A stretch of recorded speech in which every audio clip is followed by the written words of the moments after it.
जीवन में शिक्षित होना बहुत ज़रूरी है। जो शिक्षित नहीं है उसे हर एक क्षेत्र का ज्ञान नहीं होता है और जीवन में चाहिए मनुष्य को कि हर क्षेत्र का थोड़ा थोड़ा ज्ञान रहना आवश्यक है। जो जहाँ से जुड़ा होता है वहाँ का ज्ञान तो होता ही है।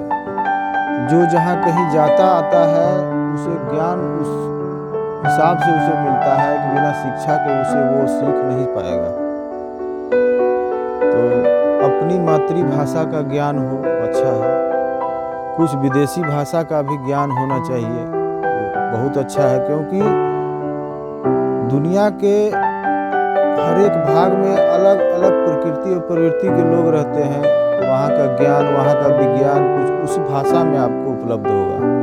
अपनी भाषा में ज़रूरी नहीं कि हर बात हर चीज़ उपलब्ध हो, तो अपनी भाषा में तो आपका ज्ञान है ही, औरों की भाषा में भी वो ज्ञान अर्जित करना बहुत आवश्यक है। जैसे समुद्र सागर जो है अपने आप में सारी नदियों को समो लेता है, वैसे ही हमें भी अपनी भाषा के साथ साथ औरों की भाषा और दुनिया की भाषा को स्वीकार करके उसे अपने ज्ञान में शामिल कर लेने से हम सागर के समान हो जाते हैं।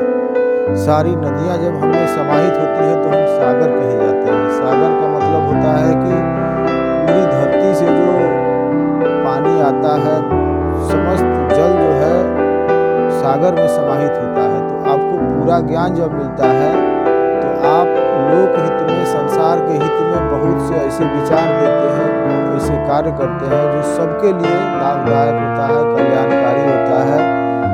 तो ऐसा ज्ञान हमें खोजते रहना चाहिए, ढूंढते रहना चाहिए। तो हर भाषा का ज्ञान होना चाहिए और